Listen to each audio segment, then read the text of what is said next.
আল্লাহ বলে বান্দা আমি আল্লাহ তোরে কেন বানাইছি জানো? আমি আল্লাহ তোরে ঘুমানোর জন্য বানাই নাই, আমি আল্লাহ তোরে বাজার করার জন্য বানাই নাই। ও বান্দা আমি আল্লাহ তোরে খাওয়ার জন্য বানাই নাই, আমি আল্লাহ তোরে বিবির সঙ্গে থাকার জন্য তোরে বানাই নাই। আমি আল্লাহ তোরে বানাইছি একটাই কারণ, ওয়ামা খালাকাতুল জিন্না ওয়াল ইনসা ইল্লা লিয়াবুদুন। আল্লাহু আকবার। আল্লাহ বলে বান্দা তোরে বানাইছি ইবাদতের জন্য।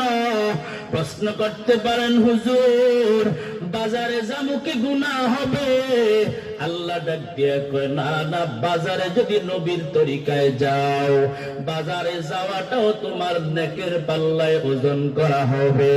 এ বান্দা তুমি যদি ঘুমাও নবীর তরিকা নিয়ে যদি ঘুমাও, হে বান্দা যদি ডান কাত হইয়া ঘুমাও, ঘুমের দোয়াটা পড়ে যদি তুমি ঘুমাও, সারা রাত তুমি ঘুমাইবা, ফজরের আজানের আগ পর্যন্ত এশার নামাজ পড়ে ঘুমাইবা। আল্লাহ পাক ঘোষণা দিয়া দিলেন আমার বান্দা যদি এশার নামাজ পড়ে ঘুমায়, আবার যদি ফজরের নামাজের সময় উঠে, সারা রাত আল্লাহ পাক ঘুমটাকে নেকের পাল্লায় ওজন দিয়া দিবি। আল্লাহু আকবার। এ মুসলমান বান্দার যুবক, আল্লাহ পাক বলে বান্দা তুমি বাথরুমে যাও, নবীর তরিকায় যাও, বাম পা দিয়া ঢুকো, ডান পা দিয়া তুমি বাহির হও। তুমি বাথরুমে ঢুকার সময় দোয়া পড়ে ঢুকো। ও বান্দা বাথরুমে ঢুকার সময় মাথাটা ঢাকিয়া ঢুকো। আমার আল্লাহ তোমার বাথরুমে যাওয়াটাও ইবাদতের পাল্লায় ওজন করে নেবেন।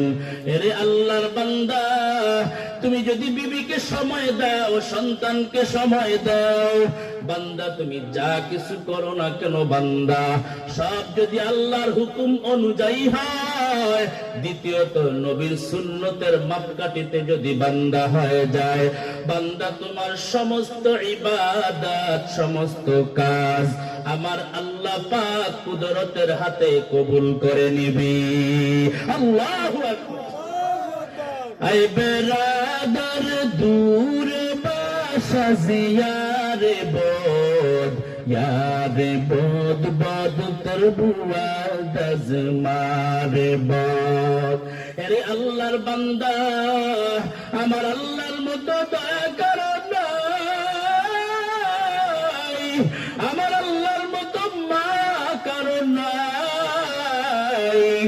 আমার আল্লাহ হলেন দয়ার সাগর। আমার আল্লাহ বলে বান্দা আমি আল্লাহ পাক 99% মায়া আমি আল্লাহর কাছে জমা রাইখা তোরে আদর করি। ও বান্দা তোরে আমি আল্লাহ ডাকি। একটা বাচ্চা যদি কান্না দিয়ে মায়ের থেকে সমস্ত দাবি আদায় করে নিতে পারে, বাচ্চার চোখের পানি দিয়া যদি মায়ের থেকে খাবারের দাবিটা আদায় করতে পারে, বাচ্চা যদি চোখের পানি দিয়া কান্না দিয়া মায়ের থেকে বাথরুমের হাজত পূরণ করতে পারে, এরে আল্লাহর বান্দা আমি আল্লাহ তোরা তো চোখের পানি দিছি। ও বান্দা ফালিয়াযহাকু কলিলা ওয়ালিয়াবকু কাসীরা।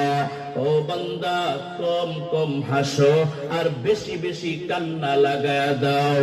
বান্দা তুমি যদি কান্না করে বলো আল্লাহ আল্লাহুম্মা ইন্নী যালামতু নাফসি যুলমান কাসীরা, আয় আল্লাহ আমি আমার নফসের সাথে অনেক জুলুম করেছি, আমি বড় জালেম হয়ে গেছি।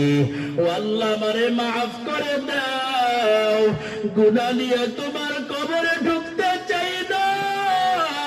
কবরে আযাব বড়ই ভয়ঙ্কর। রহমতের নবী মায়ার নবী জানায়, ওরে উম্মত গুনাহ নিয়ে যদি কবরে যাও, দুই পাশের মাটির এমন একটা চাপ আসবে গো, চাপের সঙ্গে পাজরের হাড়গুলি চূর্ণ বিচূর্ণ হয়ে যাবে।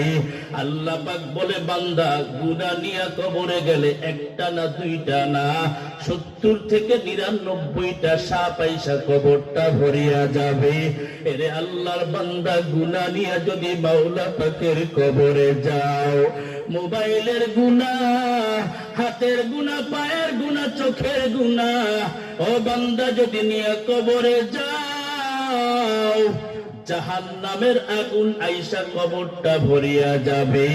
আল্লাহ বলে, গুনাহগার বান্দার কবরটা জাহান্নামের একটা গর্ত হয়ে যাবে। রহমতের নবী, মায়ার নবী জানায়, ওরে উম্মত, আল কবর রাউযাতুম মির রিয়াজিল জান্নাহ আও হুফরাতুম মিন হুফারিন নার। যারা গুনাহগার হয়ে কবরে যাবে, তাদের কবরটা জাহান্নামের গর্ত হয়ে যাবে। আর যারা নেক আমল, ঈমান আমলকে মজবুত করে কবরে যাবে, তাদের কবরটা জান্নাতের একটা বাগান হয়ে যাবে। আল্লাহু আকবার। হে মুসলমান ইমানদার, ও তালতলার মুসলমান গো, আমিও তো তোমার মতো একটা যুবক সন্তান। আমার কি মনে চায় না দাড়িটা কামাইলে সুন্দর লাগে, যুবক যুবক লাগে? আমার কি মনে চায় না মাথার চুলগুলি লম্বা লম্বা রাইকে হাঁটলে কত মানুষ সেলুট দিবে, আমাকে সম্মান করবে, আমাকে সার সার করে আমাকে সম্মান করবে? আমার কি মনে চায় না বেপরদাই হয়ে বিবিকে নিয়ে মার্কেট করার জন্য? এ যুবক, তোমার যেই মান আমারও তো সেই মান, কিন্তু আমি আল্লাহ পাকের কোরআন পড়ে দেখলাম, আল্লাহ বলেন, ফামাইয়ামাল মিসকালা যাররাতিন খায়রান ইয়ারা ওয়া মাইয়ামাল মিসকালা যাররাতিন শাররান ইয়ারা। এক যাররা পরিমাণ গুনাহ নিয়ে যদি মালিকের কবরে যাও, ওই কবরটা তোমার জাহান্নামের একটা গর্ত হয়ে যাবে। এরে আল্লাহর বান্দা, যেই কবরে তোমার মা থাকবে না, তোমার বাবা থাকবে না, তোমার ভাই থাকবে না, তোমার বোন থাকবে না, যেই কবরে কোনো বন্ধু থাকবে না, কেউ থাকবে না, শুধু দুইটা জিনিস থাকবে, বিশুদ্ধ ঈমান এবং বিশুদ্ধ আমল।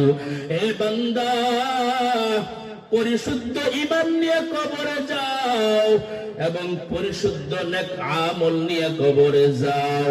আজকে এই টুপির কারণে কত মানুষ আমাদেরকে মোল্লা বলে গালি দিল, এই দাড়ির কারণে কত মানুষ আমাদেরকে বাঁকা নজরে দেখলো, বরং একদিন টুপিটা ফালায় দেই নাই, দাড়িগুলা কামায়া ফেলি নাই।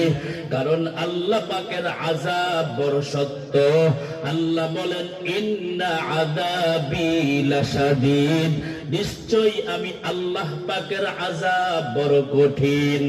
এরে আল্লাহর বান্দা, আল্লাহ বলে, ও বান্দা, দুনিয়ার কোন এমপি সাহেব যদি কয় এটা আমার সন্তান, দুনিয়ার কোন মন্ত্রী সাহেব যদি কয় এটা আমার সন্তান, দুনিয়ার কোন বন্ধু যদি কয় এটা আমার বন্ধু, এরে আল্লাহর বান্দা, এমপি সাহেবের একটা বরকতের কারণে, মন্ত্রী সাহেবের একটা পাওয়ারের কারণে সন্তান যদি 1000 অপরাধ করে, নিমিষেই ক্ষমা হয় কি হয় না? কয়েকটা এমপি সাহেবের পোলা, মন্ত্রী সাহেবের পোলা, আমার আল্লাহ ডাক দিয়া কয়, ও তালতলার মুসলমান, আমি আল্লাহ যদি ডাক দিয়া কই, তালতলার সব বান্দাগুলি আমার, তালতলার সব বান্দিগুলি আমার, ওই বান্দা বান্দিগুলি জান্নাতে ঢুকতে আর কোনো সমস্যা হবে না। এরে আল্লাহর বান্দা, সময় থাকিতে করো উন্নতি কামনা, সময় ফুরিয়ে গেলে আর তো পাইবা না। নদী পথে নৌকা চালাও, ওরে মাঝি ভাই, বেলা ডুবার আগে আমি উপার উঠতে চাই, ভেঙে গেলে মেলারে আর জমে না, ডুবে গেলে বেলারে আর উঠে না। বসনু হাফেজ বতগু گویم که گل تازه نمی ماند اگر ماند شب ماند اگر ماند شب ماند شب دیگر نمی ماند